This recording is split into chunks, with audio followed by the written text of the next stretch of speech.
আব্বু একটা হ্যাঁ একটা চিংড়ি মাছ ধরো তো, চিংড়ি মাছ তোমার ছিপে।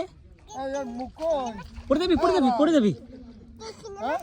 হ্যাঁ চিংড়ি মাছ আছে, পড়ে যাবা কিন্তু, পড়ে যাবি কিন্তু। বাবা ওইটা বলো, ওই রাইমসটা বলো, রাইমস জোরে জোরে। হ্যাঁ বলো, খোকা গেল। হুম হুম তারপর তারপর পড়ে যাবা তো, পড়ে যাবা, উপর ওঠো। দাও ওখান দাঁড়াও শোনা দাঁড়াও ওখান দাঁড়াও। আমার হাত ধরো উঠে আসো। আরে উঠে আসো।